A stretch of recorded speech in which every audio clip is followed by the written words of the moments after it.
Okay, Bismillah, Alhamdulillah, wassalatu wassalamu ala Rasulullah wa ba'd. Can everyone hear me now?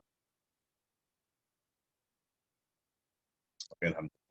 I have no idea, but when after you guys told me that, I unmuted it again and it muted me again, saying that muted by the host because I'm logged in as co-host on my phone and host on my computer. So, in any case, hopefully, inshallah, that will be okay. Basically, to try and sort of recap what I was saying very quickly. Inshallah, today we'll be covering Tafsir al-Zamakhshari. We'll compare it with Tafsir of Baydawi because Baydawi draws on al-Zamakhshari, although we will revisit al-Baydawi again tomorrow, inshallah, when we look at al-Razi because she also draws on al-Razi. So it would be useful to compare and see how he's using these sources. We want to see how he's using these sources. But our main focus in these two sessions will be on Zamakhshari today and Razi tomorrow. Now, that said, from my personal experience, I can say that in my early days of my studies, I knew how important Tafsir al-Zamakhshari is and what is said about it. And again, I only knew this because it was said to me, not that because I actually had experience with it. I knew that it is very important in terms of, Balaghi analysis of the Quran. And at that time, my knowledge of Arabic grammar was much more rudimentary. My knowledge of or study of Balagha was almost non-existent. But I remember, referring to al-Zamakhshari, trying to read al-Zamakhshari, and I would think to myself that I don't see it. When I read it, it seems to me to be rather ordinary, straightforward, very simple explanation. I don't see these daqa'iq balaghiya that everyone is always talking about, that this is there. But at the same time, starting from around that period, I used to read Tafsir ibn Ashur a lot. In Tafsir ibn Ashur, I would see it more clearly, because in Ibn Ashur, he would spell it out in explicit terms. Now, it could be a little bit difficult sometimes to understand what Ibn Ashur is talking about, because sometimes he uses very technical mustalahat and what have you, and if you're not familiar with them, you haven't studied them properly, you can get lost. But even then, if you have rudimentary knowledge, there's a good bit that you will pick up. There's a good bit that you will pick up. So I would get a lot of that in my reading of Tafsir ibn Ashur, but not when I would refer to al-Kashshaf. And I found from various places in the Tafsir ibn Ashur that Ibn Ashur would refer to things from al-Kashshaf, and then I would go back and I would read them, and after I knew what al-Zamakhshari is saying based on Ibn Ashur's analysis of it, possible critique of it, sometimes he'll differ with him, sometimes he'll agree with him, sometimes he'll build on what he says, I would go back and read it and then say, oh, that's what he's saying. Oh, that's what he's doing. And the language of Zamakhshari is actually, it's very eloquent, it's very simple, it's relatively free of technical terminology. It's written in a very literary style, and yet at the same time, it's a very powerful work. It's a very deep, intellectual, scholarly work. So I actually want to take a look at something that Imam al-Zamakhshari says in his introduction.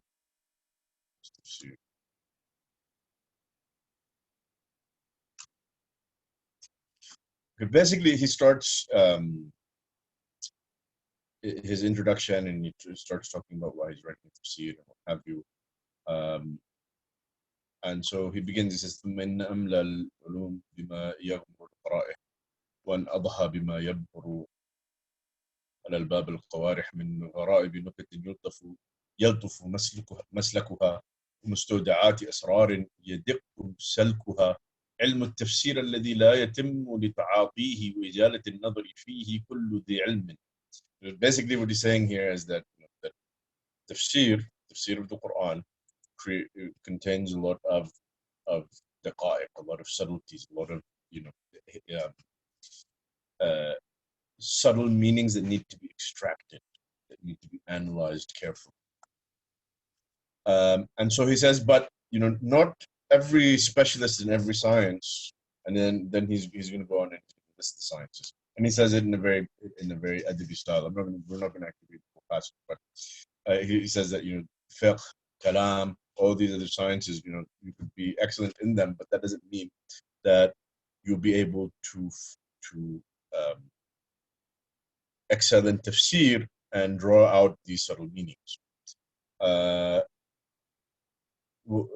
Okay, so he says علم التفسير الذي لا يتم لتعاطيه وإجالة النظر فيه كل ذي علم لا يتم meaning لا يبلغ مرتبة التمام فيه كما ذكر الجاهد في كتاب نظم القرآن.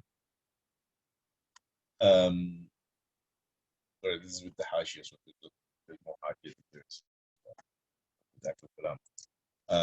فالفقيه وإن برز على الأقران في علم الفتوى والأحكام والمتكلم وإن بز أهل الدنيا في صناعة الكلام وحافظ القصص والأخبار وإن كان من ابن القرية أحفظ. ابن القرية someone who's supposed to be a famous أخباري.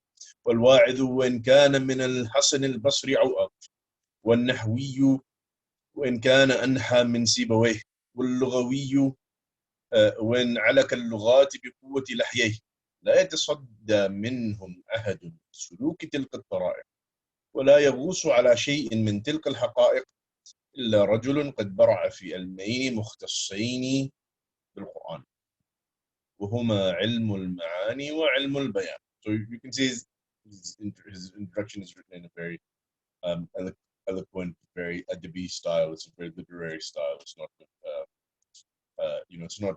It doesn't read like a technical text, like a fiqh matan or a matan, so particularly the later where the language starts to become very dry. So, anyways, as he's discussing this, he comes and he says that if you want to discover the daqa'iq, the Quran, if you want, the expression he uses is la yaghusu. Yaghusu means to dive into the depths of the ocean. You cannot dive into the depths of the oceans of these haqa'iq, these profound Quranic meanings, except if you are a master of two sciences. And then he goes on and he eloquently describes that you have to basically devote your life to studying science. But what I actually want to draw attention to here is in the Hashiyat, when he discusses this point, al-Tibi died in 743. Al-Tibi also has the famous shadh of Mishkat al-Masabih, and he has this famous Hashiyat on al-Kashshaf, and it is perhaps the most famous of the Hawashi.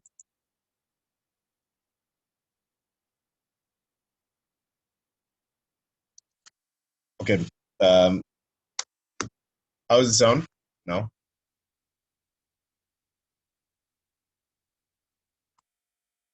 Okay. All right. So as al-Tibi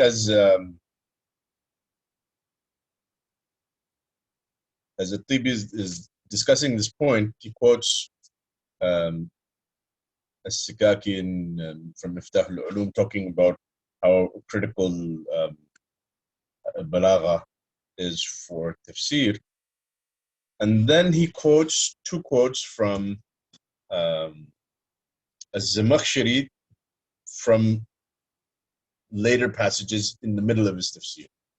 قال المصنف, meaning al-Zamakhshari, حتى يعلموا أن في عداد العلوم الدقيقة علما لو قدروه حق قدره لما خفي عليهم أن العلوم كلها مفتقرة إليه وعيال عليه.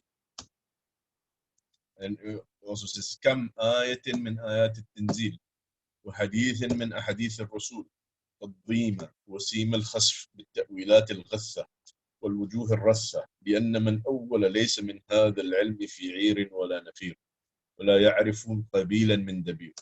Basically saying that many cases you have ayat of the Quran or hadiths of the Prophet ﷺ, which people will offer various interpretations for that are actually quite weak, and the reason is because they have no appreciation of balagha. He quotes these two quotes from different places in the Tafsir of al-Zamakhshari, al-Tibi does, and then he comments, وَيُقَالُ أيضا, it can also be said, إن كتابه هذا al-Kashshaf مما ضيم وسيم الخسف, meaning it's also has has not been given its due. حيث أجري على ظواهره, that people just look at the superficial meanings, they read it and they see the superficial meanings. ولم يفتش عن مكنون ضمائره وأن من تصدى له ليس له نصيب واف ولا حظ وافر من هذين العلمين حتى احتجبت عنه مستترات دقائقه وعمت عليه مستودعات حقائقه. Basically what he's saying is that if you don't have a very, very high appreciation of balagha, a lot of the daqa'iq that he's explaining here in this tafsir, you're going to go over your head. You're going to read it and you're going to have no idea that he's saying something that is actually quite profound. And so so basically what has al-Zamakhshari done here, and this is really, I think, part of the brilliance of al-Zamakhshari and one of the things that makes his tafsir truly a joy to read, that not only is he explaining the balagha of the Quran, but his explanation of the Quran is itself. And so, ijaz in his choice of words, in his expressions, the subtlety and the eloquence, there's a lot that you can miss. The same way that if you read the Quran, you don't have appreciation for these things, there's a lot of things that you will miss. The same way in his explanation. For me personally, I struggled with reading Tafsir al-Zamakhshari and taking benefit from it. Now, I would mostly make do with the later ones, chief amongst them Tafsir ibn Ashur, as it builds on the Balaghi tradition, and also you have al-Alusi and al-Baydawi and Abu Saud and their commentaries as well. All these later works that came and built on al-Zamakhshari. Al-Zamakhshari is the foundation. For me personally, I really truly started being able to read and understand and benefit from reading al-Zamakhshari's tafsir for myself when this Hashiyat, the Hashiyat of al-Tibi, was published. Because a lot of those subtleties, because al-Tibi himself is an expert in balagha. Al-Tibi himself is an expert in balagha, and this reflects in his Sharh al-Mishkat al-Musabih, and it reflects here in his Hashiyat. And so a lot of those subtleties, he explains them, he clarifies them. And so, and you will see that. Let me just share with you an example. Let me just share with you an example. This is at Futuh al-Ghaib في الكشف عن بناء الريب وهو حاشية الطيبي على الكشاف.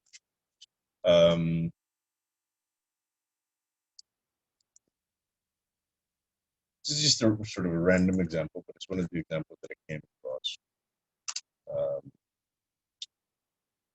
When he's explaining this verse, الذين ينفقون أموالهم في سبيل الله ثم لا يتبعون ما أنفقوا منا ولا أذى لهم أجرهم عند ربهم ولا خوف عليهم ولا هم يحزنون. Of course, you know the verse. He explains it. He says, المن يعتد على من أحسن إليه بإحسانه ويريه أنه اصطنعه وأوجب عليه حق النهر وكانوا يقولون إذا صنعتم سَنِيعَةً فَانْسَوْهَا. So he says that man here means to, to hold over someone that you have done some kindness to him, and to show him that he owes you because of what you have done. And so he mentions this method. There's another thing that he does. Oftentimes to do taqrib al-ma'ani, he'll mention things that are expressions that are amthal or madrab al-mathal. إذا صنعتم سنيئة فانسوها. If you've done someone a kindness, if you've done someone a good deed, forget it. Forget about it. Make yourself forget about it, because you can't then hold it over someone. That is the gist. That is what is intended by this. Then he quotes some poetry. وَلِبَعْضِهِمْ وَإِنَّ امْرَأً أَسْدَى إِلَيَّ صَنِيعَةً وَذَكَّرَنِيهَا مَرَّةً لَبَخِيلٌ. And they also said that a person who has one instance done to me a kindness, someone who has done to me a kindness, and then one time he reminds me of it, such a person is bakhil, stingy. This is not generosity. He's doing it for himself. وفي نوابغ الكلم. This is a book that he actually wrote, collecting various expressions. And I guess we'll skip ahead to the end. This is actually what I wanted to highlight. والأذى أن يتطاول عليه بسبب ما أزل إليه. This expression is a little bit odd. His choice of words here is a little bit odd. You can see that it's highlighted ما أزل إليه, because he's explained it in Hashiyat. Basically, بسبب ما أزل إليه, a more common expression would be like what is used here in these verses. أسدى أن يتطاول عليه بسبب ما أسدى إليه. And so he explains ما أزل إليه أزللت إليه نعمة أي أعطيت. This is a brief sort of simple explanation of the meaning of the term, but if you actually look it up, Al-Raghib al-Asfahani, for example, in Mufradat al-Quran, it's under the entry for this root. He says الزلة في الأصل استرسال الرجل من غير قصد. And then he discusses various things that come from this root until he says وقوله عليه السلام من أزلت إليه نعمة فليشكرها. So remember, zalla is something that it's a slip, something that someone did not unintentionally. So he says من أزلت إليه نعمة. This is a hadith that he's quoting. من أزلت,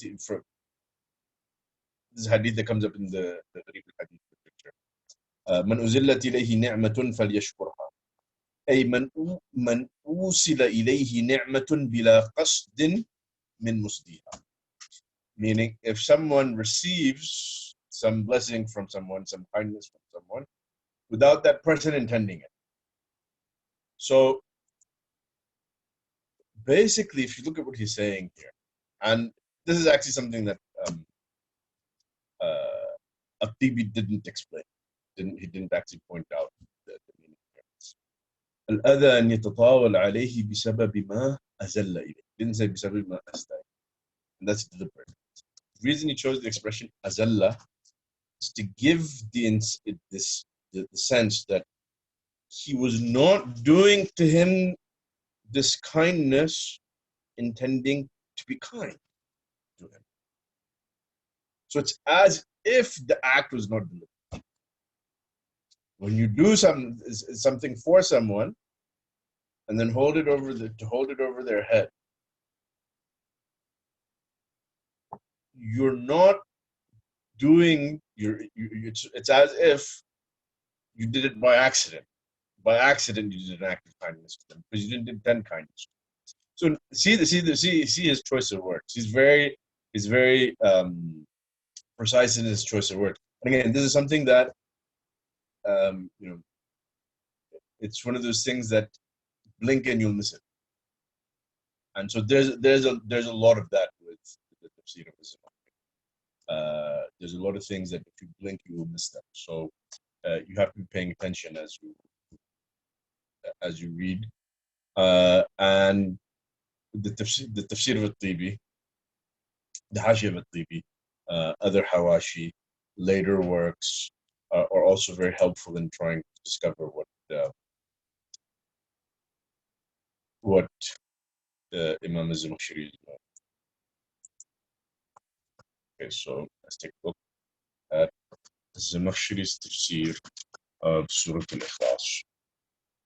Okay, again, I mean, beginning, we see here Surah Ikhlas. By this point, this is no surprise. The name has become pretty much universal. He begins by stating his opinion that the surah is Makki and mentioning that there is another opinion. And he also mentions his ikhtiyar that this surah is 4 verses. So we have the surah name, identifying the surah as Makki or Madani, and the number of ayahs. So this has now become, and as you go forward, you'll find that this is more and more common that Mufassirin generally are beginning with this sort of standard introductory information. Okay, so now looking at his explanation, Huwa dhamiru shadh. So he's taken it. He's started off with his preferred i'rab. Huwa is dhamiru shadh, and the expression Allahu ahad huwa shadh. And then he explains linguistically how dhamiru shadh works. And then he explains the meaning of ahad. وهو أن الله واحد لا ثاني له. وهو أن الله واحد لا ثاني له. He carries on explaining the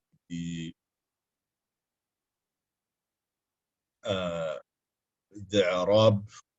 Then he also explained some other linguistic issues. Well, how come in this case this jumla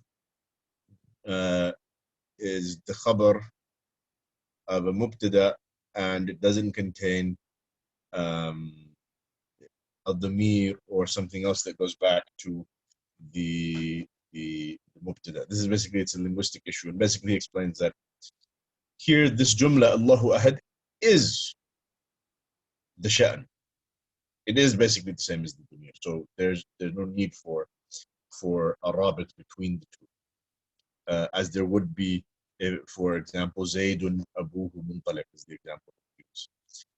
In any case, all of this is to explain a linguistic explanation of his preferred i'rab, which is with huwa being the damir sha'n. This is something by now that we've already discussed many times over. Then he mentions an alternate view. He says it's reported from Ibn Abbas that Quraysh said, "Ya Muhammad, sif lana rabbaka alladhi tad'una ilayhi fanazalat, يعني الذي سألتموني وصفه هو الله." Very clearly saying that this sabab, tying the you can either treat who as the damir sha'n, or you can treat it as referring to the sabab al-nuzul. Ahad then is badal from Allah. So basically, who you have huwa, Allah is khabar, ahad is badal, or it means, or it's huwa ahad. So basically, its meaning is it becomes where it's basically a khabar of al-mubtada that's mahdhuf. And then he says, وَهُوَ بِمَعْنَى وَاحِد. So this is his explanation of the meaning of ahad. It says, هُوَ بِمَعْنَى وَاحِد, meaning ahad بِمَعْنَى وَاحِد. So the meaning of ahad is wahid, treating them as synonyms. And then he explains its linguistic derivation, its etymology. أَصْلُهُ وَاحِد. Okay, so that is with regards to the meaning of ahad. Now, al-Tibi here actually has a long discussion in his Hashiyat about this last point here. Huwa ahad wa huwa bima'na wahid. Says Basically, uh, he says that there's two ways of looking at the statement that is made here. Ahad bima'na wahid. One way of looking at it is that this explanation of the meaning of ahad is specific to the second i'rab, meaning if قل هو الله أحد means قل الذي سألتموني عن نسبه هو الله وهو أحد, in that case ahad has the meaning of wahid. This is according to al-Tibi. If we understand it that that this comment is specific to the second i'rab. However, if Huwa is Dhamir al-Sha'n, then this is a command to the Prophet ﷺ to describe Allah subhanahu wa ta'ala for the purpose of glorification. So he's not answering a question.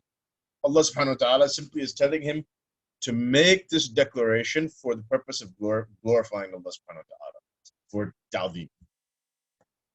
And in that case, the name Allah indicates all of Allah's positive qualities of perfection, what are known as Sifat al-Kamal. So Sifat al-Kamal would be, for example, Allah's knowledge, Allah's power, etc. And Ahad indicates what are known as Sifat al-Jalal. Basically, in Kalam terms, in Aqidah terms, we say Sifat al-Kamal, Sifat al-Jalal. Sifat al-Kamal are positive attributes. They're positive attributes such as knowledge and power. And Sifatul Jalal are descriptions that negate imperfections or flaws. An example of this would be when Allah says in the Quran, "Laysa kamithlihi shay." So he's not actually mentioning an attribute of Allah, a positive attribute of Allah subhanahu wa ta'ala. He's negating something from him, because to attribute that thing to him would be imperfection or a flaw in some sense or another. Laysa kamithlihi shay. That's pretty clear. Another example of this, لا تأخذه سنة ولا نوم. Yeah, basically tasbih falls into the meaning of so basically Sifatul Jalal carry the meaning of tasbih. That when you say Subhanallah, you are saying that Allah is free of all imperfection. So this is how he understands this. This is if that comment ahad bima'na wahid is particular to the second i'rab. Is this clear? I'm not losing anybody. So this is according to al-Tibi one way of understanding what al-Zamakhshari said. Another way to understand what al-Zamakhshari has said here is that his explanation of ahad being with the meaning of wahid, that it's basically ahad is basically a synonym of wahid, that this is not dependent on the Arab. He actually intends this for both scenarios. So Huwa being Dhamir al-Sha'n, الشأن أن الله أحد يعني واحد. الذي سألتموني عنه هو الله وهو واحد. يعني هو إله واحد. So this is the explanation that he's given. We're going to come back and look at this a bit more carefully. But you can see that he's reading a lot in there. He's for some reason or another, he's looking at this passage and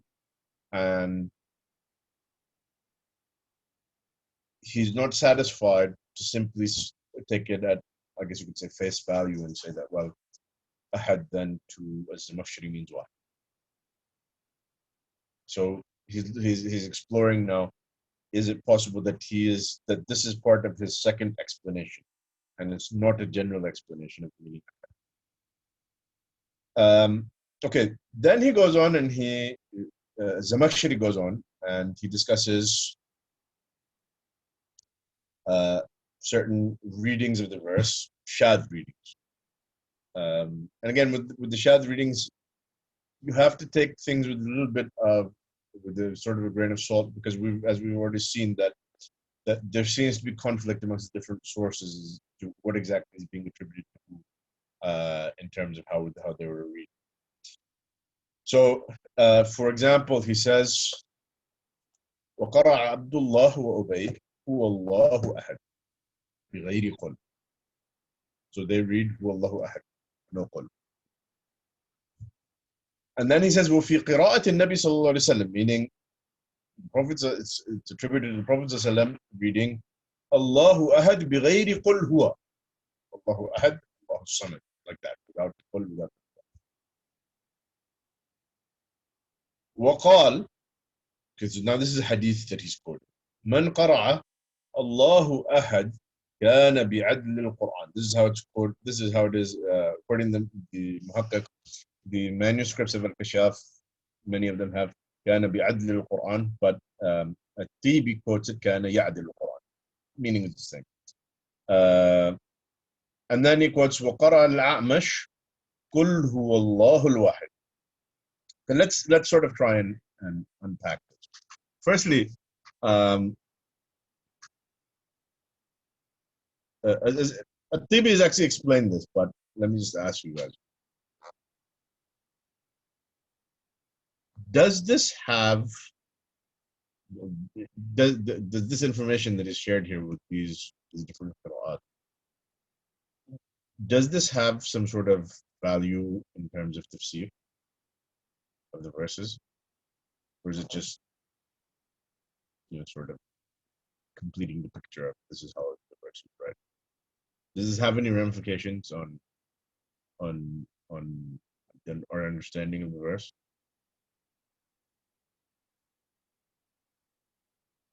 Okay, so someone is saying this affirms the Damir al-Sha'n explanation. Okay, good. So you guys read ahead.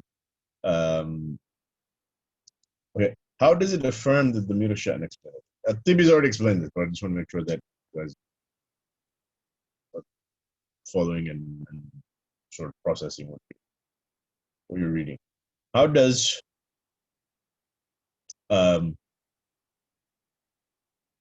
it's not a response? Okay, okay. So dropping the qul would mean it's no longer being said in response. Okay, that's good. That's an important.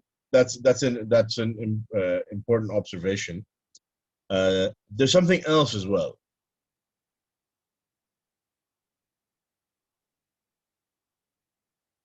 Al-Tibi mentioned this. I'm not, or I think.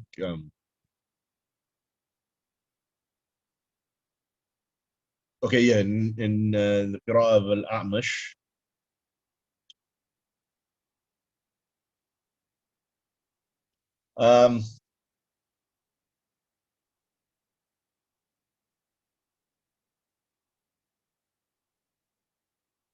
It's not possible for Allah al-Wahid to be the Sha'n, for the Mir Sha'n. Faisal?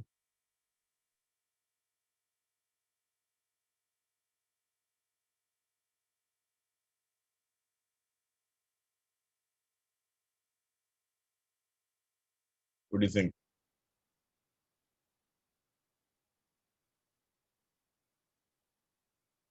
Well, that's assuming that Allah al-Wahid is mawsuf in sifa. It could be mubtada and khabar.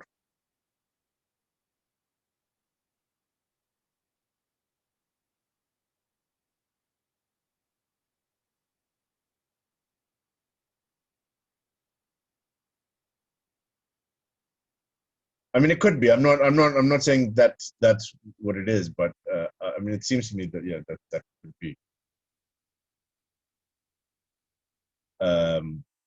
Yeah, that's true. I mean, it's used. Al-Wahid is used as a sifa.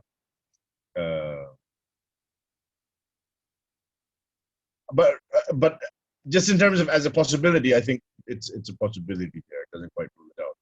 Now, obviously, dropping the qul seems to even with dropping the qul, I mean, I can see that there's a connection between that and the idea of the verse being linked to being a response to a question. But I don't think it's that strong. It could still have originated as a response to a question, and that was why it was revealed, and then it's also recited, Huwa ahad.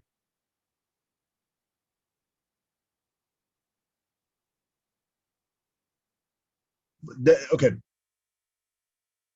when you say if it's just Allahu ahad, if it's just Allahu ahad, what is the Arab?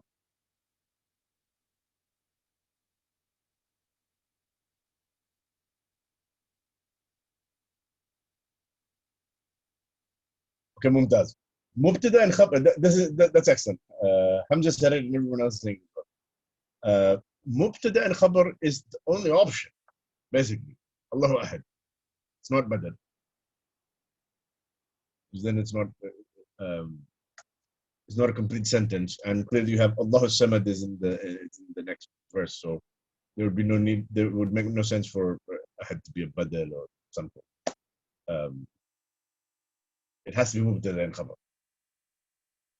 So if it's mubtada and khabar, if Allahu ahad is mubtada and khabar, what does that mean? That means that if you put Huwa Allahu ahad in front of it, that Huwa must be Mirashan. Because we know from this other recitation that Allahu ahad is intended as mubtada.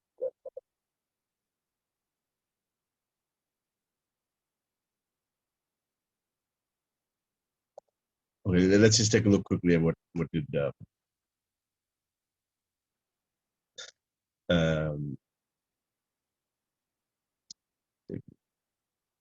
al-Tibi, he says that al-Hadith istishhad li hadhihi al-qira'ah. Basically, al-Zamakhshari is using this hadith, man qara'a Allahu ahad kana bi abd al-Quran, as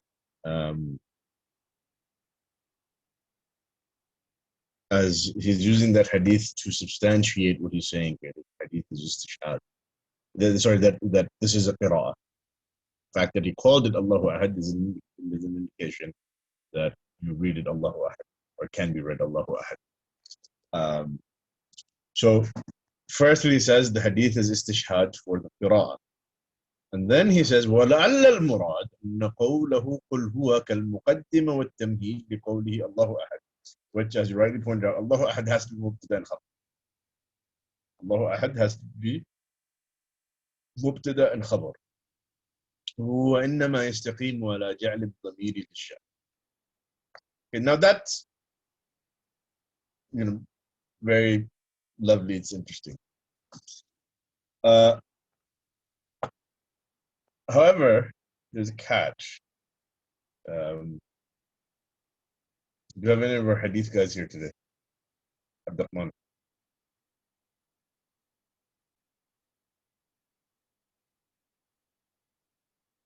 Well, the Mu'tazila believe in the Prophet ﷺ too, so they like to quote him. They might not be always very good at it, or most of them are not. Hadith is generally not their thing, but they do believe in the Prophet ﷺ. They do believe in the Prajji of Sunnah.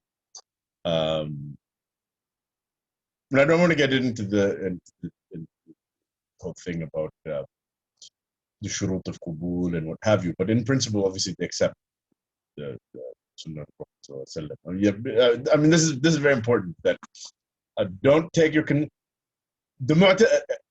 first I should be clear. The Mu'tazila generally were bad at hadith.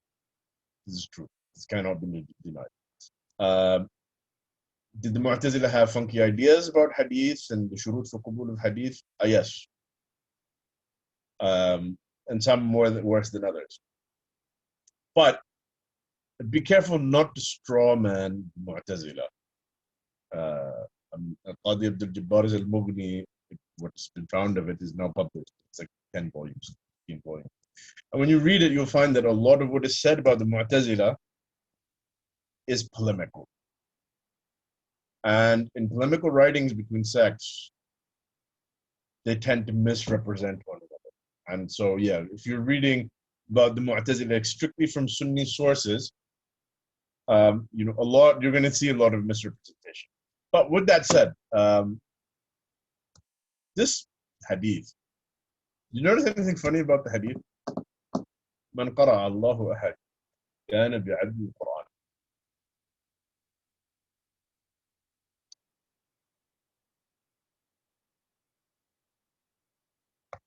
I mean,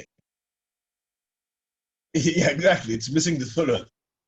The hadith should, the well-known hadith that everyone knows is that the Quran is that Surah Ikhlas, Qul Huwa Allahu ahad,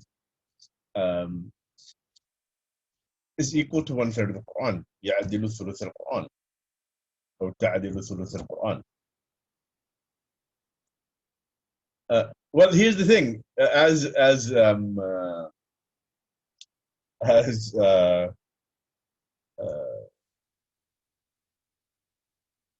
al-Tibi says here, al-Hadith istishhad bihadhi al-qira'ah.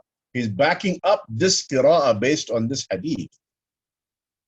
So the first thing that should stand out is that it says it's equal to the Quran. It should be saying that it's equal to 1/3 of the Quran. So automatically that should be sending up, warning flag that something's wrong here. See what it says in the footnote. في التحرير والتنوير لابن عاشور روي أن النبي صلى الله عليه وسلم قال من قرأ الله أحد كان بعدل ثلث القرآن. So he's actually quoted to be بعدل ثلث القرآن, but he still has the Allahu Ahad. And I think that might actually, he might have actually intended what al-Zamakhshari is quoted here, unless he's taking it from another source who's changed the wording a little bit. He says, وَلَمْ أَهْتَدِي إِلَى تَخْرِيجِهِ بِهَذَا اللَّفْظ أما أن قل هو الله أحد تعدل ثلث القرآن فقد رواها الأئمة في كتبهم عن انظر البخاري ومسلم وأبو داود والنسائي والترمذي. I searched in Shamila, basically across all the hadith collections, and Ajza Hadithiyya and what have you, for Allahu Ahad. And I could not find a single instance in any hadith collection where it's quoted as simply Allahu Ahad. Now I'm not saying that al-Zamakhshari made this up. I doubt that he made this up. More likely what happened is al-Zamakhshari is from a period where you had a proliferation of what are known as ajza hadithiyya. So people would be doing riwayah of individual ajza. And oftentimes these ajza would collect gharaib. And so, and even muhaddithin will go out of their way to collect gharaib because the mashahir had already been collected. So if you were doing riwayah of these ajza or reading these ajza, you would oftentimes come across gharaib. And that's one of the reasons why you find from this period, ulama start quoting hadiths that when you look through the hadith, they're not found anywhere. Because it literally might just exist in a riwayah that was in one juz somewhere that it might be lost to us.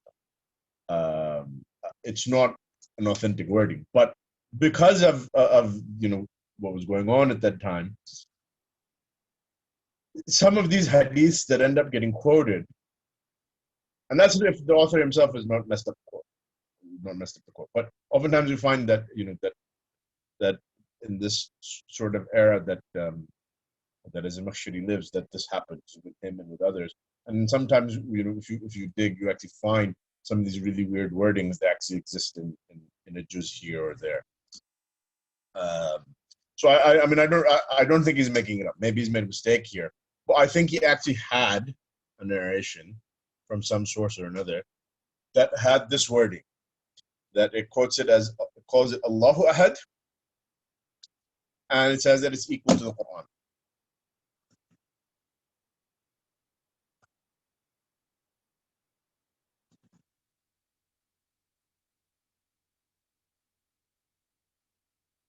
No, I'm particularly talking about the Hadith.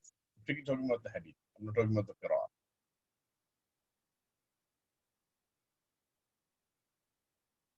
But even with the Qira'ah, not what you've quoted here.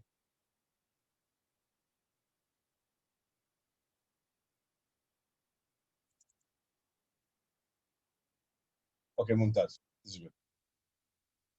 This is from which book?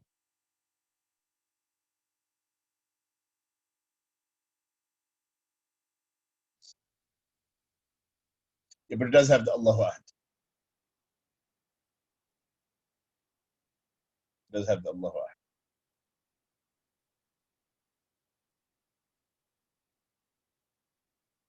But you'll note that even in the footnote when they quoted from Ibn Ashur. كتاب مجموع فيه مصنفات أبي جعفر بن البختري.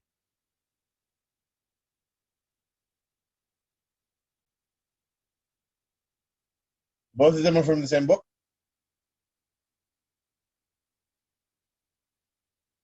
Yeah, I mean,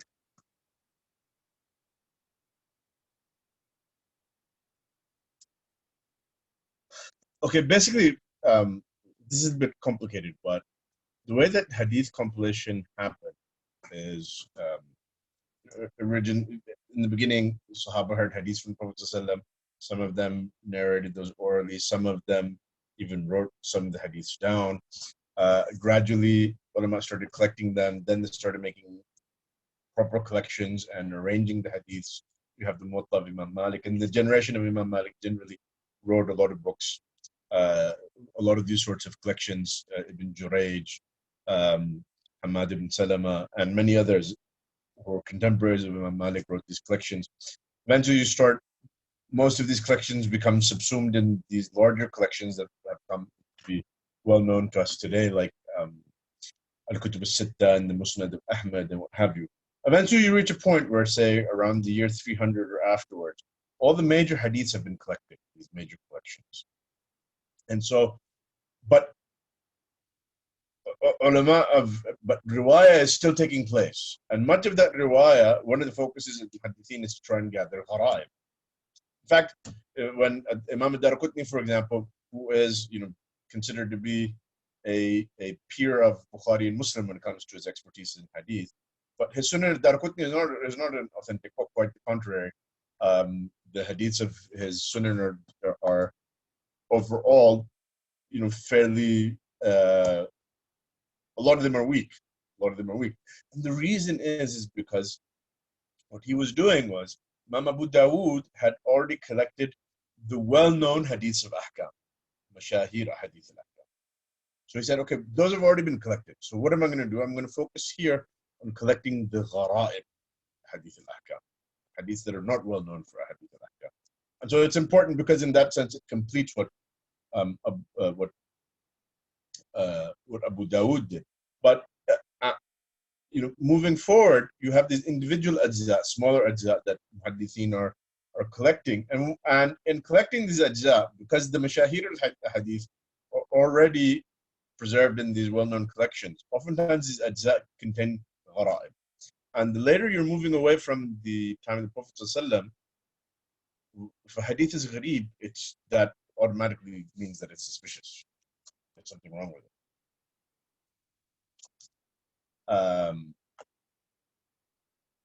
But again, the gharaib that he gathered, they're gharaib, but they're still of a much higher quality than obscure narrations with obscure wordings that end up showing up here and there in ajza hadithiyya later on. Because some of them literally didn't exist in Darqutni's time, because it might very well just be a mistake that someone made after Darqutni, and it's a new hadith, it's a hadith. So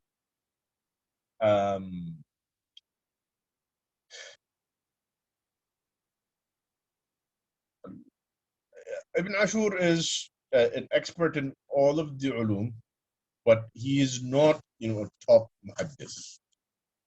He's familiar with the hadith literature. Of course, he has an inayah for Sahih al-Bukhari, and being a Maliki, of course, he has an inayah for Muwatta Imam Malik. But as a critic of hadith, he's not a hadith critic. And that's not surprising, given that this time and place, that was something that was relatively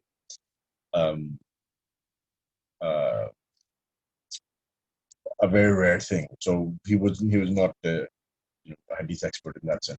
But in any case, this is a very complicated topic. But basically, as a result of this, sometimes you have in the works of the fuqaha as well, in the works of tafsir, in the works of the fuqaha, you have hadiths that start showing up, being quoted for various issues that the wording either it only exists in really obscure collections or maybe not at all. I'll give you just one example, and then we'll move on. In the Shafi madhab, Hanbali madhab, and I think also the Maliki madhab, Akthar al-Hayd is 15 days. The maximum period of hayd is 15 days. How this hukam was actually derived by a study, not like a medical study like would be done today, but basically, a rudimentary study of observation of women's cycles. How long do they last? What are the longest ones? What are the shortest ones? So this was based strictly on istiqra. This was of istiqra ahwal al-nisa. It had nothing to do with any hadith. And so they came to 15 days. How they came to 15 days, if you want to understand it, go back and look in Nihayat al-Matlab of al-Juwayni, and you'll get a better understanding. But it's not actually based on a particular hadith. How did they derive this hukam? Later on in the books of fiqh, what happens is that once the furu are already settled, the fuqaha who are writing books for gathering the adillah for the positions of their madhab, the position is already set. Because generally speaking, as a faqih of the madhab, you're not doing your own ijtihad. You're just providing justification for the position of the imam. And so at this time, what happens is that many fuqaha start using what I like to call, it's a very technical term, I call it the kitchen sink approach. Basically, just throw everything at them, including the kitchen sink. And so weak hadith, fabricated hadith, the wording hardly exists anywhere. If we can use it to prove as a justification for the madhab. So one hadith, and this frustrates me so much because across the centuries, this hadith is quoted again and again and again as evidence for this issue. You know the famous hadith of the Prophet ﷺ, that he talks about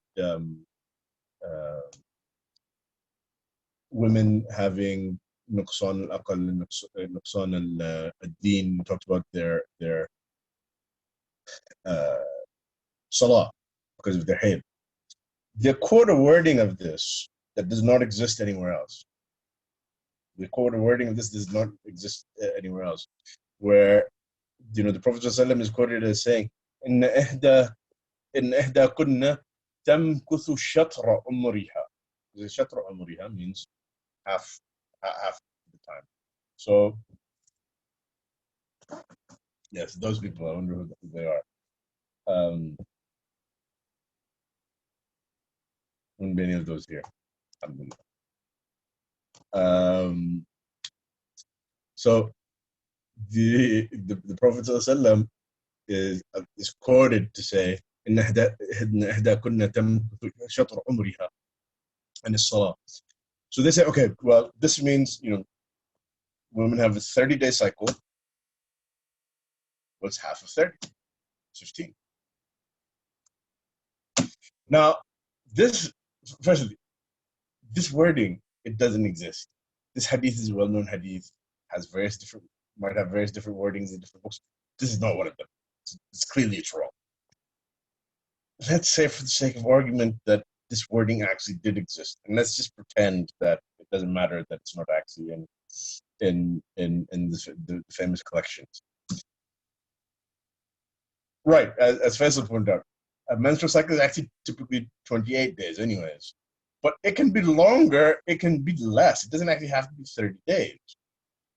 Clearly, the Prophet ﷺ, well, he didn't say this, but if he said this, any objective person would read this hadith and say that the Prophet ﷺ is not commenting on 30-day cycles. The point is that, some women have very long cycles, and so that they end up not praying half the time. And this is just mubalagha. It has nothing to do with how many days the cycles are. I mean, what if a woman has 32-day cycle? Half of that is 16. So this istidlal. If we were to pretend the hadith existed, and if we were to pretend that it doesn't, that this is actually the reliable wording and not the wording that is in the real hadith books, it still doesn't actually prove anything. Looking at it objectively, that is the kitchen sink approach. So in this period, you'll find these funky hadiths start finding their way into the hadith. And so not in the hadith literature, into various genres. So you find fuqaha quoting funky hadiths. Here you have, al-Zamakhshari in his Tafsīr, al-Ghazali in Ihya Ulumuddin. So it becomes a bit of a mess. Eventually, ulama start writing books of takhrij for books of fiqh. Al-Iraqi writes a book of takhrij for the hadiths of Ihya Ulumuddin. al-Zayla'i, in addition to writing his takhrij of al-Hidayah, al-Nasb al-Raya, he writes actually a takhrij of al-Kashshaf. And so,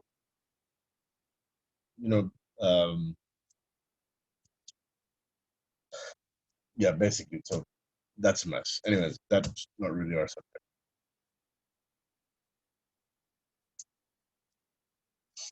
All right, so what al-Zamakhshari has done here, it's very subtle. The way that he used this hadith. I mean, obviously the hadith is weak, so it's very, what I'm saying is it doesn't, and in the end, it doesn't have much. It's not really of much value because it's based on something weak. But his analysis here is actually quite interesting. It shows, and again, it's one of those things. Blink and you miss it. If al-Tibi had not pointed this out, I probably would not have realized that. So again, blink and you miss it. This is one of those things. Blink and you miss it. He talks about the qira'ah of ahad with tanween, without tanween. Samad, so he starts explaining the meaning of samad. It's on the pattern of fa'al. Fa'al بمعنى مفعول من صمد إليه إذا قصد. Even with al-Tibi, you have to read carefully. You have to be a careful reader. I mean, this is by the way, all of this that we're reading, all of this that we're discussing, this print of al-Kashshaf in 4 volumes. Incidentally, this is an old print that they've written. They've written the ayat actually according to the qira'ah of Abi Amr. The entire of Surah Ikhlas is in these 2 pages. So there's a lot that's here, even though it's very short. But you have to read between the lines as you're reading. So then he talks about samad is fa'al bima'na maf'ul. So basically what he's doing here is he's engaging in morphological analysis. He's explaining the sort of form that the word takes to identify via ishtiqaq, from the meaning of the root what the meaning of the word is. So that requires knowledge of sarf, how it works, and it requires knowledge of the meaning of these roots. And so he identifies it as Sayyid al-Masmudu ilayhi fil Hawa'ij. This is his definition of a samad. It's worth noting here that he has chosen to completely bypass in discussion of a samad, meaning laysa bi ajwaf. Laysa bi ajwaf. Although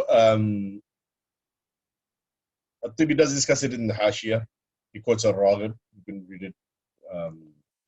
Al-Raghib actually gives an explanation of what is intended here. Although this is not Raghib's chosen interpretation, but he mentions this as an interpretation and then he explains it. This is laysa bi ajwaf. And he says, وَالْقَصْدِ بِقَوْلِهِ الصَّمَدْ تَنْبِهِ أَنَّهُ بِخِلَافِ مَنْ أَثْبَتُوا لَهُ الْإِلَهِ. That he's not like their gods. وإلى نحو هذا أشار بقوله وأمه صديقة كان يأكلان الطعام. So he's now using a shahid Qur'ani to justify that this is in fact a reasonable interpretation, which some of you guys actually did when we discussed this before with al-Wahid. So that is worth noting.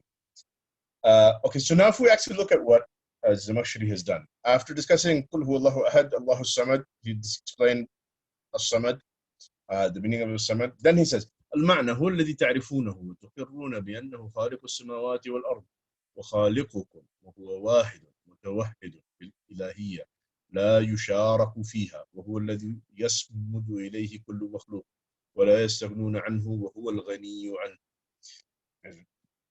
So it's actually sort of quite a lot here. He says that basically,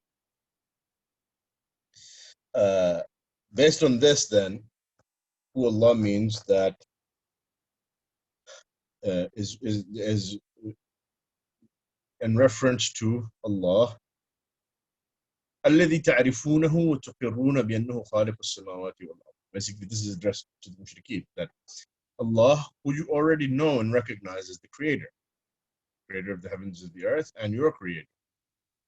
So that is that point that he makes is the reference to Allah is intended to call to mind these things that the mushrikeen already acknowledge about Allah.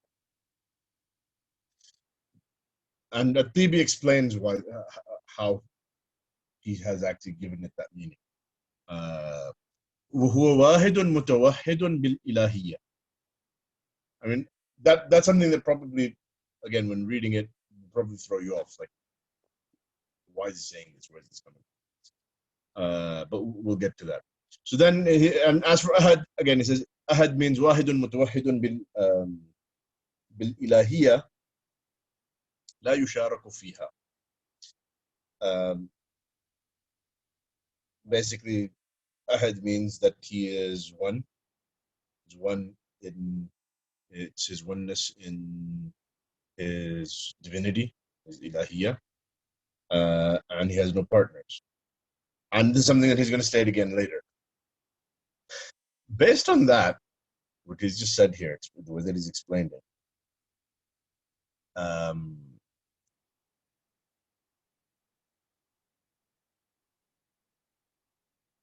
what do you make of what we read before from al-Tibi, where he said that there's these two scenarios on how you can understand the meaning of ahad? Either ahad meaning wahid is either part of the second interpretation or it's general to both interpretations.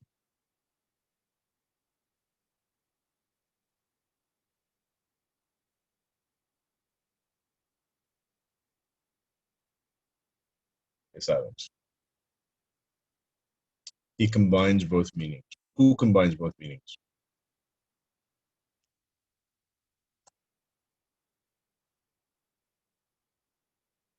Zamakhshari.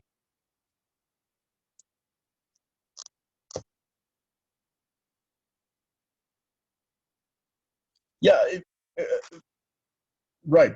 I mean, it seems to me Seems as if he moved away from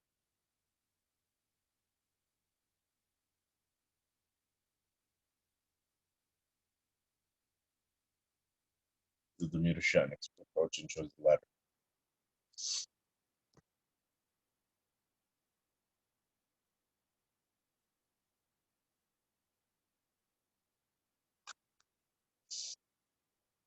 Yeah, that's possible. That's I see where you're saying that. I don't actually think that he intends that here, though. I don't think he actually intends that here, though. I think just to explain what is meant by Allahu Ahad, he has to explain that he's Allah, the one that you know. What do they know about him? This is what they know about him. So I think this is just his way of expressing that. So I'm not. I see what you're saying that because he's using the whole Allah here. I don't think that that is intended. I mean, Allah Alam, when I read it, that's not what I got from it. And I don't think that's what's intended. On the point of Ahad, it seems to me that, as far as I can tell, Allah Alam, maybe I'm wrong. Obviously, al-Tibi is the expert on al-Zamakhshari. But as far as I can tell, as al-Tibi's division of the possibilities about Ahad and Wahid into two different the explanation of Ahad and Wahid having two possible ways of understanding it. It's either part of the second interpretation or that it's just generally his interpretation. I find it to be unnecessary. Looking at what al-Zamakhshari has to say, it seems to me that that's simply his explanation. Ahad means Wahid. And then he explains in detail what that means. By the way, al-Tibi also quoted in the Hashiyat a passage from earlier in the Tafsir where al-Zamakhshari has explained the linguistic meaning of Ahad a little bit, and he basically shows how it's used for nafi. It's used for nafi of there being anything with it. But I mean, I think all of that is all of what he said in his explanation. Although it's an interesting explanation, and I think could be useful for someone who wants to actually build on what al-Tibi said rather than say what al-Zamakhshari said, because it's I think a plausible way of understanding the meanings of the verse that Allah then refers to Sifatul Kamal and Ahad indicates Sifatul Jalalah and what have you. That's one way of looking at it. It's a different way of looking at it. But I don't think that dichotomy he created was intended by Zamakhshari. And I think what was actually driving that is that I think perhaps al-Tibi has reservations about saying that Ahad and Wahid are of the same meaning. And then al-Tibi then quotes various ulama who said that they're of the same meaning, and those who made a distinction between them and tried to explain the difference between them. I think that is actually what was driving that discussion there. And now I think to add to that, I don't think necessarily even that al-Zamakhshari, when he said Ahad means Wahid, it means that Ahad and Wahid are exactly the same.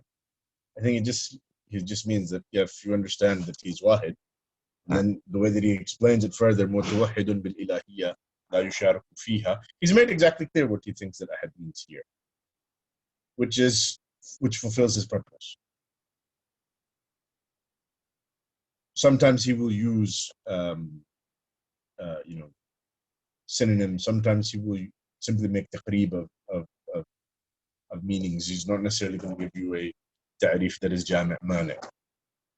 Because he's writing in a more sort of a natural style to express his meanings rather than in a very technical sort of style. So it seems to me, wallahu alam, maybe I think if I were to revisit the surah and the commentary later on, I might actually end up agreeing with what al-Tibi has said here.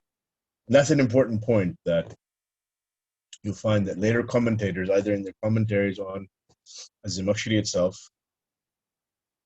or in their commentaries on al-Baydawi, because in commentaries on al-Baydawi, oftentimes they're also going to be referring to al-Zamakhshari. And Ibn Ashur will differ on how to understand the words of al-Zamakhshari. And so this is something that you're going to find is recurring in the tafsir as you look at it.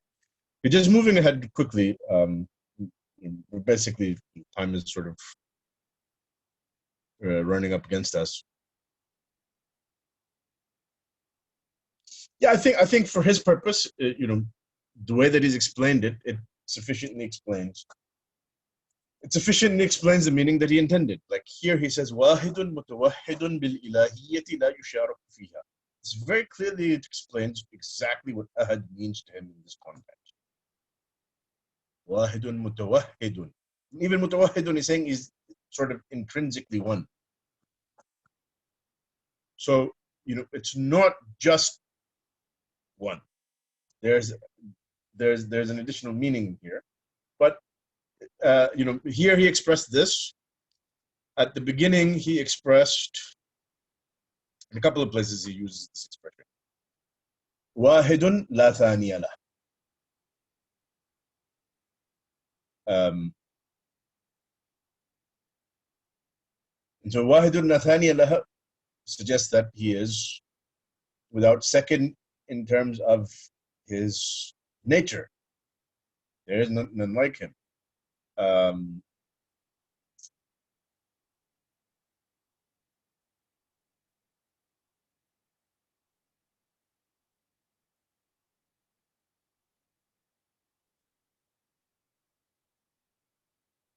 mean, I don't know, unless there is some other consideration for why al-Zamakhshari in that particular place felt that he had to explain ahad as wahid, but I don't see it. And I think, wallahu alam, that the Tibi is more concerned about, this is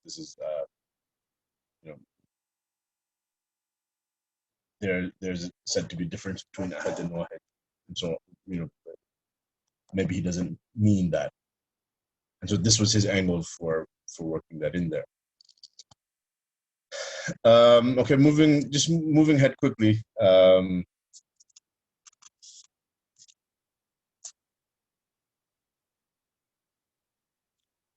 لم يلد لأنه لا يدانس حتى يكون له من جنس. So there is no one who shares with him in his jins, in his genus, in his category that he belongs to, or his genus.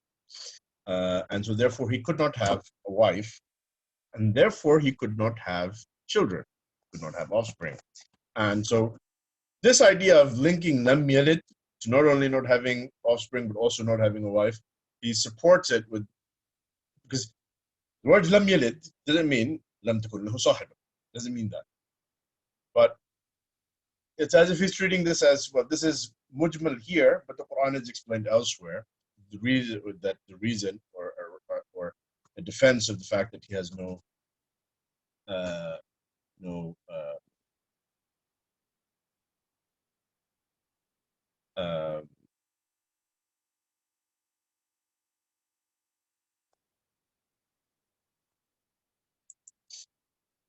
well, that's a good point. But is that what pagans believe? I mean, I think some of them certainly believe that, but are there not pagans who believe in a God having a single parent?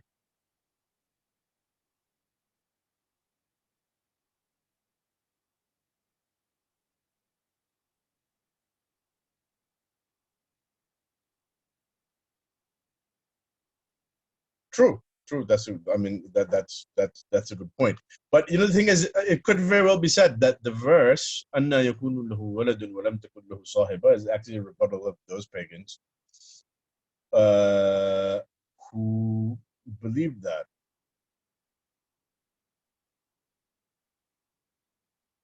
But I mean, again, part of the problem with all of this is that we only know so much about the Arab mythology, anyways.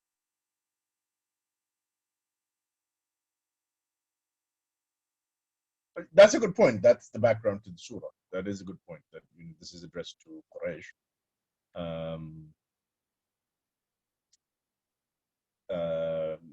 And so there are these various verses. One of the popular interpretations that's mentioned by Mufassirin, Mujahid and others mention it, is that the Mushrikeen claim that Allah married the daughters of the chiefs of the jinn,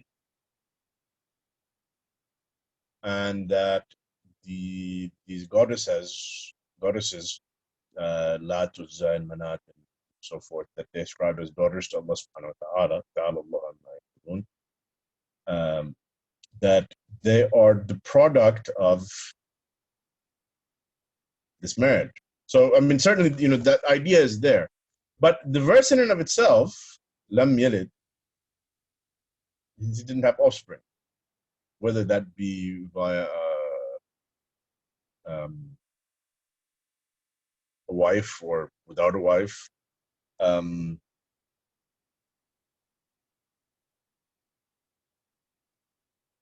Right? Okay, that's a good point. So it's a rad against the Nasara. Although, I mean, that brings in the question of Mary. Well, we'll come to what Al-Razi says. There's the question of Mary. Mary is, what exactly is she? Just human mother? I mean, for them, the Son of God is pre-eternal, so he actually pre-exists Mary. So he was begotten, not created, as they said in the Nicene Creed. Begotten, not created, and is co-existent of the same nature with the Father from pre-eternity.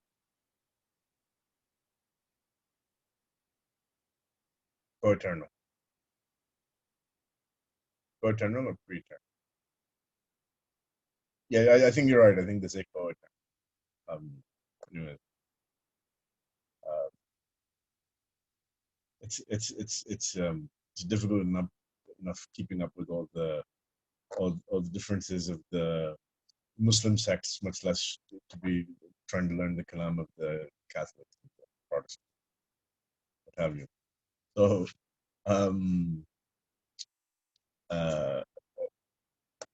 what he says here, again, remember he said he's of the view that the surah is Meccan, and the sabab al-nuzul that he quoted was to do with the Quraysh.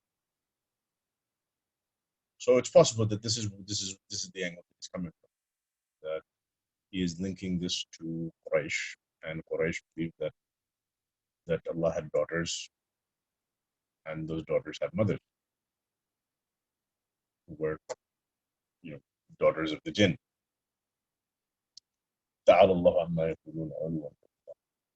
So, but in any case, you see, he offers this interpretation. It seems to have a link to the time period of revelation, Sabab al-Nuzul, and he's buttressed that interpretation then with Shahid Qur'ani.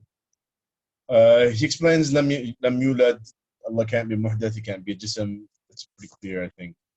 Lam Yukafi'hu Ahad. He then offers the two explanations that we've already seen before, that basically either it means Allah having someone who is equal or similar, and then he mentions the alternative interpretation about kufu, meaning a wife, which we saw from Mujahid, which various Mufassirin have quoted it from Mujahid. And so he here explicitly says that it seems that this is coming from the term kufu being used in the sense of kafa'a fi nikah. And that seems to be actually where Mujahid is taking this interpretation. And I think those of you who studied fiqh are probably familiar with the term kafa'a. Comes up in Kitab al-Nikah. And also, this is a fasih Arabic usage. I mean, it pre-exists Islam. It's not just a term of fuqaha, it's actually a term of an Arabic term that predates Islam. So it basically means being of equal standing, equal sort of social standing, whether that, and in particular, obviously, the main thing that the Arabs were looking at was nasab, but other things as well. Generally, it means social standing, being suitable to be sort of a social equal, I guess you could say, of your spouse. And so obviously that comes now. I mean, we don't really need to get into why that the fiqh part, but basically that's where he's borrowing the idea from. That's where he's borrowing the idea from. Something interesting that al-Tibi does here. He says, so he's sort of Imam al-Zamakhshari comes and he says, سألوه أن يصفه لهم. They asked him to describe him to them. فأوهي إليه ما يحتوي على صفات.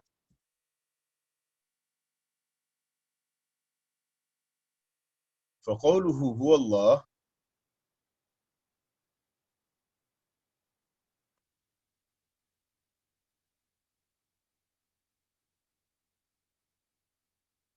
well, the issue was that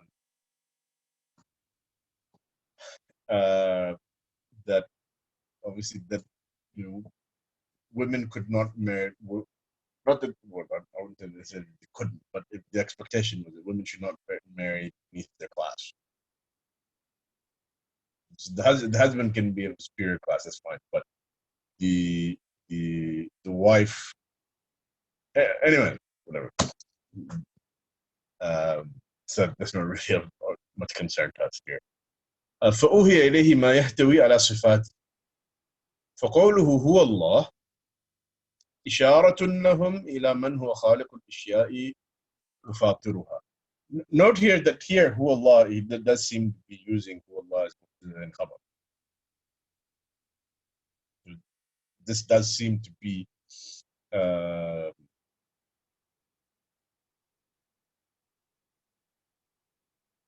going against what he said before. So is this based on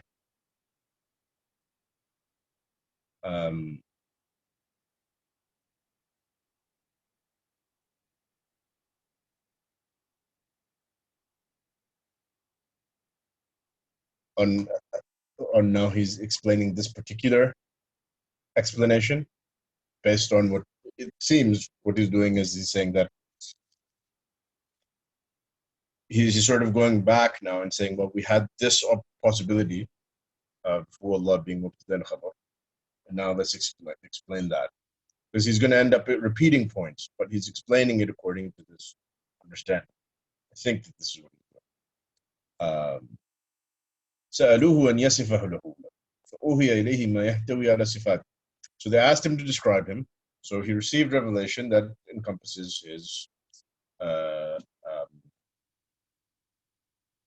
description, his attributes. فقوله هو الله. Note here what is done here in the Hashiyat. فقوله هو الله الفاء التفصيلية والمجمل قوله ما يحتوي على صفاته. ولما كان الله اسما للذات وقرر في فاتحة الكتاب استحالة. Okay, first thing is, note he explains الفاء التفصيلية. These types of even subtle linguistic things, he'll explain them. What is the meaning of this harf here? What is this? Because oftentimes, as al-Zamakhshari's words are very precise. His words are very carefully chosen. So he feels that he needs to explain these sorts of things. A lot of the other Hawashi might pass over these things or engage in the whole, Aqidah wars and other things. But he makes a point of pointing out these linguistic points. He offers an explanation about why he's linking up the mention of Allah here to the idea of him being creator of the heavens and the earth and the creator of mankind. It says, لما كان الله اسما للذات وقرر في فاتحة الكتاب استحالة كونه وصفا لكنه في كل مقام بحسب مقتضاه معنى وخصوصية سؤال المشركين أوجب أن يفسر بأنه الخالق لقوله تعالى ولئن سألتهم من خلق السماوات والأرض ليقولن الله. الله ها هنا جوابا إشارة لهم إلى من هو خالق الأشياء وأنت تعلم أن مصحح. Anyways, he then goes on and basically explains what is there in the text. Okay, so now not what he basically he's done here. He's gone back and he's linked what he's saying here with the explanation that he gave of Lafz al-Jalalah in Surah al-Fatiha. You have to pay attention when you're reading. You have to really pay attention to Zamakhshari when you're reading. To understand what he's saying here, you have to know how he explained Lafz al-Jalalah in Surah al-Fatiha. And then, in particular, also you need these other points. This is something that al-Tibi has explained. That al-Tibi had not explained it, it would have completely gone over. So again, you see the importance of the Hashiyat of al-Tibi for understanding al-Zamakhshari. Anyways, he has a long discussion there. We can't read it all; it's too long. He then makes it. He makes a number of deductions then on the explanation that has passed. So he says that him being Khaliq necessitates qudra and ilm, because his perfection, his creation, is perfect and orderly, and so that indicates that he has qudra and he has ilm. It also implies that he's Hayy, Sami', Basir. Then, when discussing as-Samad, he says this indicates that he's not in need of anyone. Everyone is in need of him. He is Ghani, and him being Ghani, along with being Alim, because he deduced the ilm from Qul Huwa Allah, and he's now deduced al-Ghina. The Ghina one is fairly obvious because a lot of them have mentioned it. Ghina from as-Samad. He says he is Ghani and he is Alim. These two qualities together dictate that he is Adl. غير فاعل للقبائح لعلمه بقبح القبيح وعلمه بغناه عنه. Anybody understand what that means? Anyone knows what is actually saying here?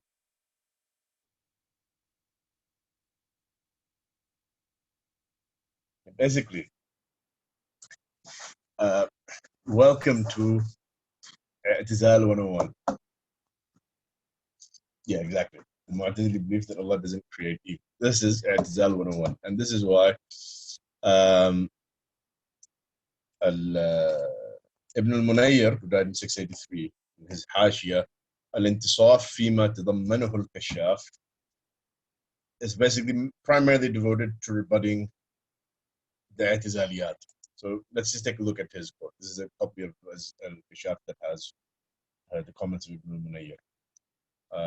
إنه عدل غير فاعل للقبائح هذا مذهب المعتزلة وذهب أهل السنة إلى أنه تعالى هو الخالق لجميع الأشياء خيرها وشرها قبيحها وحسنها. قال تعالى الله خالق كل شيء وعلمه بقبح القبيح لا يمنعه من خلقه لأنه لحكمة وإن لم يعلمها غيره.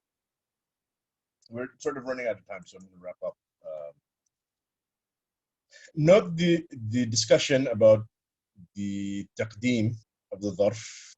This is basically coming straight from Sibawayh. You see that he actually quotes Sibawayh. And then he offers, remember we saw with Ibn Atiyah said that, يقدم الظرف إذا اقتضاه المعنى, but he didn't explain how here in this case it's مقتضى المعنى. So here he explains it.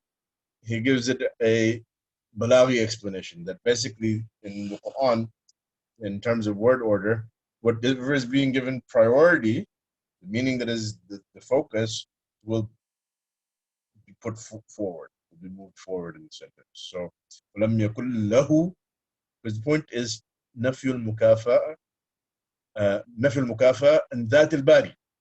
And so this is the reason for the taqdeem. So Ibn Atiyah made this point, but in a mujmal fashion. Now he has brought Ilm al-Balagha into play to explain that. He then briefly discusses the qira'at. He offers an explanation of why the surah is equal to the whole Quran, which, as we said, is because he's quoting that hadith, which is totally wrong, just wrong. But he says, why is this equal to the Quran? He quotes some beautiful poetry. So again, the literary style is coming forward. He quotes some beautiful poetry. Then he talks about, well, the importance of the subject is what makes a science or makes a topic. And ilm is basically its merit is dependent on the ma'lum. So the subject here is tawheed. The subject is Allah. And so so its merit it surpasses everything, and it encompasses the meaning of the usul al-din. And so not really says معلوم هذا العلم هو الله تعالى وصفاته وما يجوز عليه وما لا يجوز. ما يجوز عليه وما لا يجوز means like فعل القبائح. Basically scoring points for the home team. ما يجوز وما لا يجوز فما ظنك بشرف. And he also connects it to the hadith of the Prophet sallallahu alaihi wasallam. Al-Tibi links it to the hadith that's coming, السماوات والأرض على الله أحد. Although it could very well be Al-Tibi is Sunni Ash'ari.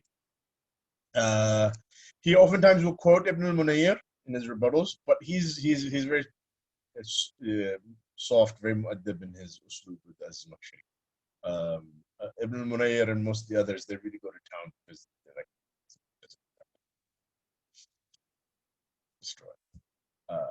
destroy it. Al-Tibi is much more relaxed. So he will point things out, he will rebut them. But this one he didn't comment on it, even though he oftentimes quotes Ibn al-Munayyir. In fact, he quoted Ibn al-Munayyir here, I think, for the grammatical discussion. But because it's at this point at the end of the Quran, this point of fi'l al-qabih and does Allah do qabih and not do qabih and khilaf over, it's sort of like beating a dead horse. So he doesn't comment on it. Ibn al-Munayyir, no, his purpose is to point it out wherever it comes up.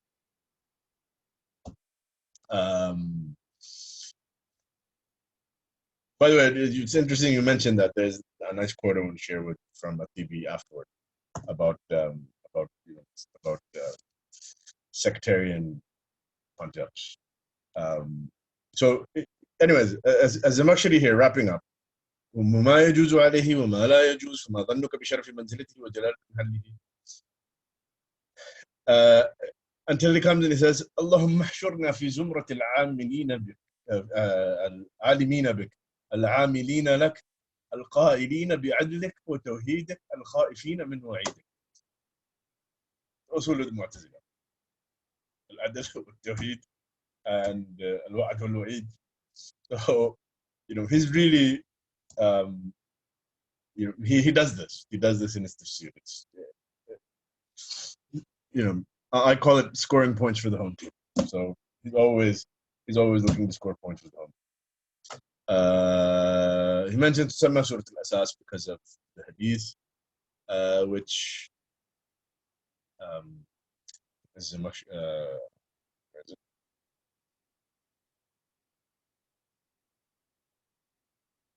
Zaylay explains that this is not authentic. قال Zaylay said غريب. Al-Hafiz in his summary of the Takhrij of Zaylay, he said لم أجده مرفوعا, but it is from Ka'b al-Ahbar. We already saw this when we were looking at the Mawsu'at. So that's something you should be aware of. Zaylay has a Takhrij, Hafiz ibn Hajar did the summary of it.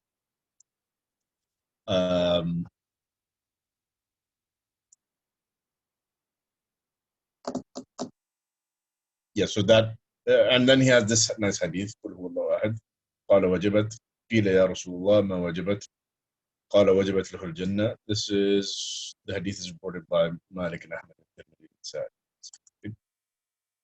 We're basically out of time, but just very quickly, the things that I've highlighted here, this is what Baydawi's entire tafsir is in one page. These are the things that he's taken from al-Zamakhshari. So he says al-Damirul Lisha'n, this entire discussion, the linking to the The alternative option where it's linked to the Sabab al-Nuzul, this is coming straight from Zamakhshari. His explanation of الصمد سيد المصمود إليه في الهوائج من صمد إليه إذا قصد, again basically straight from al-Zamakhshari. لم يلد لأنه لم يجانس, but it doesn't mention the wife part, that he drops out. He then adds other things. لم يكن له كفوا أحد, not what he does. Similar to what the Zamakhshari has, but he's actually sort of adapted it.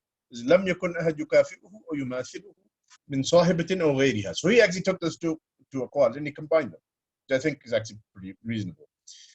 The point about the taqdeem of the zarf also here, and then that hadith from the end, wajibat lahu al-jannah, is again you can see clearly it's following along with the Zamakhshari, although much more summarized, and he's added other things from other places. Like for example, when he's discussing the qira'ati, here he has clearly identified the qurra, whereas Zamakhshari didn't, and he didn't limit himself to. And he even manages to get this right. Ta'dilu thuluth al-Quran. So he avoided this mistake of Zamakhshari. But we'll inshallah tomorrow we'll compare some of these other things that he's mentioned here with Baydawi. Sorry, with that Razi. Okay, so we are done for today. If anybody has any questions, otherwise, obviously I know, based on time consideration, anybody needs to go, you can go. If there are any questions, take questions.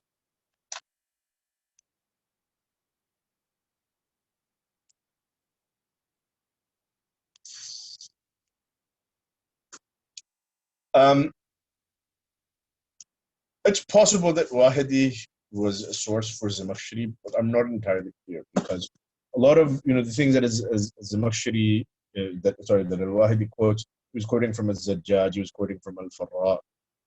So is he taking them directly from al-Zajjaj and al-Farra? Given that al-Zamakhshari was a famous grammarian, he has a book, al-Mufassal fi San'at al-I'rab, which is a book on Arabic grammar. He is, I imagine that he has given his strong inayah for grammar, that he could be, that those sources he's very likely taking from directly. Is al-Wahidi his source? So that's also possible. It's possible, but I'm not really sure. But yeah, because he's gathered together those sources, al-Wahidi then becomes a useful resource to sort of unpack the linguistic commentary tradition, or to, I guess not to unpack it, but pack it together all in one place, and which al-Zamakhshari is drawing from, so that it can be useful when looking at al-Zamakhshari for that reason. Or you can go back directly to these sources. One thing about al-Zamakhshari, by the way, and this is one place in which he differs from Ibn Atiyah. Ibn Atiyah, as we said, was clearly someone who had a very great command of Arabic grammar, extremely familiar with Kitab al-Sibawayh, which people today who are supposed to be experts in grammar, many of them don't even open up Kitab al-Sibawayh. But Ibn Atiyah basically is summarizing and presenting and then making tarjih between the aqwal of the commentators who came before him. Al-Zamakhshari is more independent. He has his own ikhtiyarat in issues of nahu, and he has his own ikhtiyarat in issues of i'rab. So he is more independent, and he is a grammarian. He has his own work on nahu, his own manual on nahu. This is on top of obviously his inayah for adab, and he's written dictionaries, and he's written books on adab and what have you.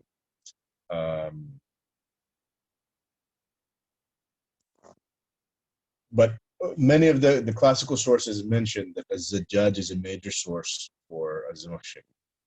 A number of scholars in the past have mentioned this. Another source that is mentioned for him is the Tafsir of al-Rumani. And al-Rumani, from the pieces of quotes that survive of it, because the tafsir is lost. Al-Rumani it's not similar in style to al-Zamakhshari. It's Rumani is Mu'tazili, so that might be his source. If this is true, that it is a major source for him, along with possibly other Mu'tazili works. That's probably a source for him in terms of his theological arguments, his theological points, not for all of the linguistic analysis. That's, I think, drawing on the linguistic tradition and then his own knowledge of Nahu and Balagha and his own analysis. That's in terms of al-Zamakhshari and his sources, what I can tell you. But that's actually a question that merits further exploration. In terms of what really are his sources and how he uses them. I'm not sure of any dedicated. There are dedicated studies on the manhaj of al-Zamakhshari, and some of the sources that I've consulted. This is basically what I can tell you, and this is from my own experience what I can tell you.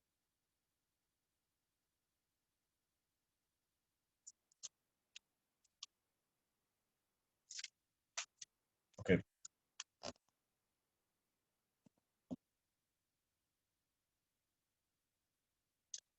Okay, I guess that's it.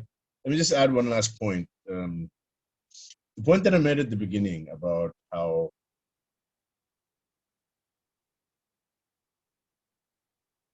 I mean, Ibn Atiyah, obviously, as I said, Ibn Atiyah has a strong inayah for the Kitab of Sibawayh.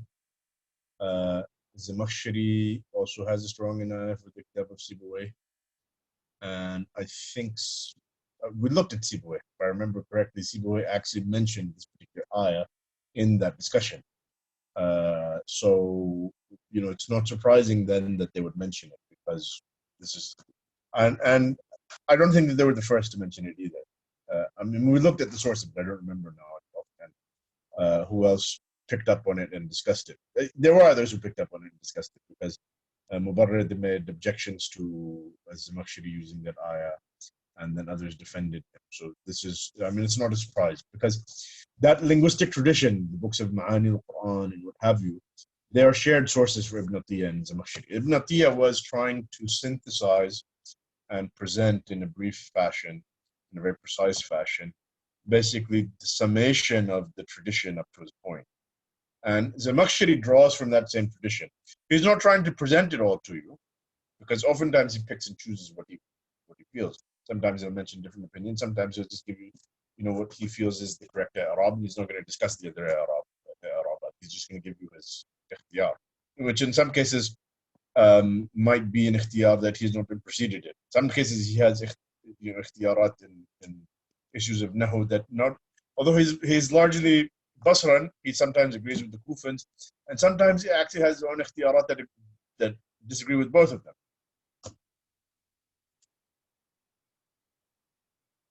Right.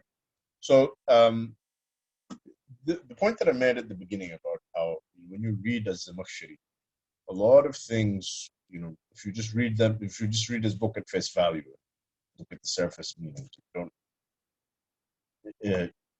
dive deep into the dalalat of what he's saying, you'll think that what he's saying is rather ordinary. This actually reminds me, there's and this is actually one of the things that was lost in the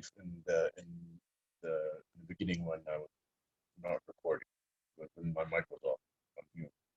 I was mentioning that Dr. Walid Saleh, who's basically an Orientalist scholar, he's considered in Oriental circles to be basically like the top researcher, or one of the top researchers. He's really sort of one of the foremost ones right now in the field of Tafsir and the history of Tafsir.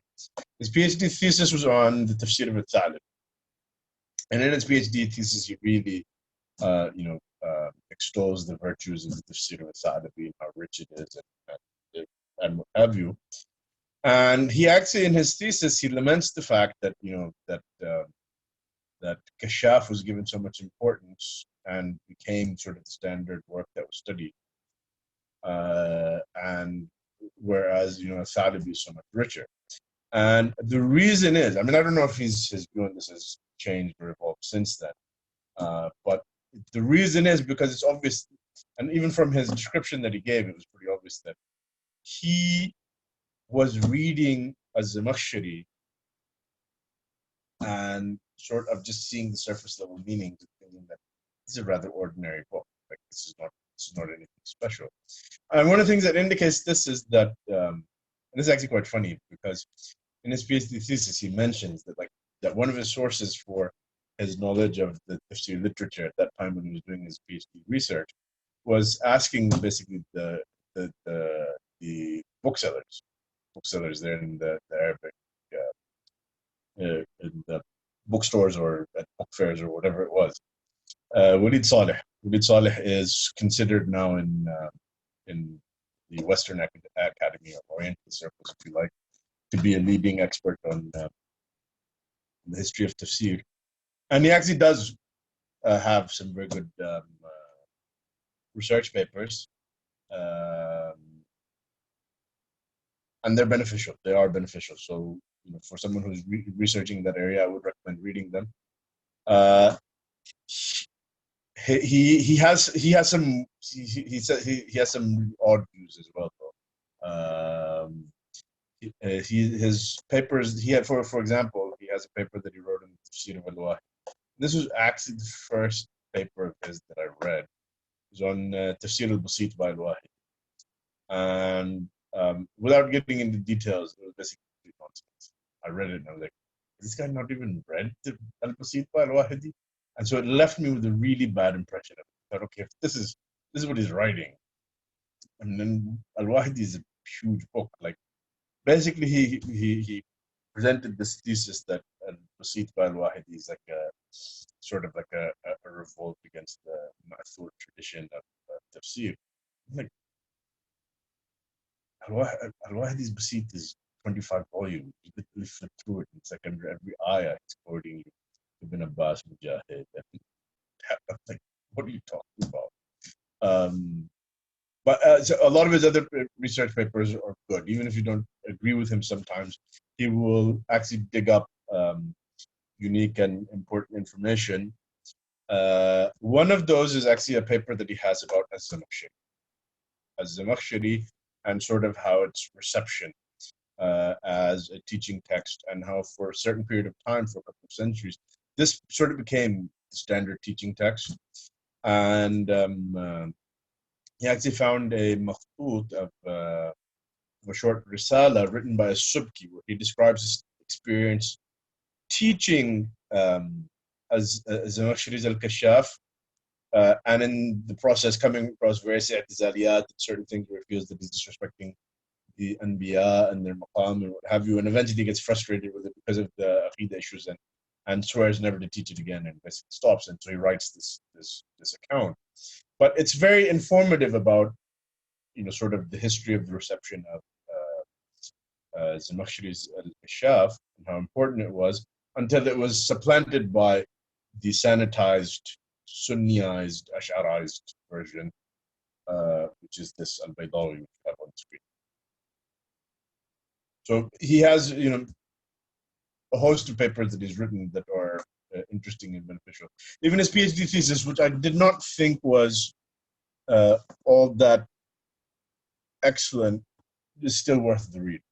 His paper on his thesis on Sa'dawi. It is useful to read. I didn't find it to be particularly deep work.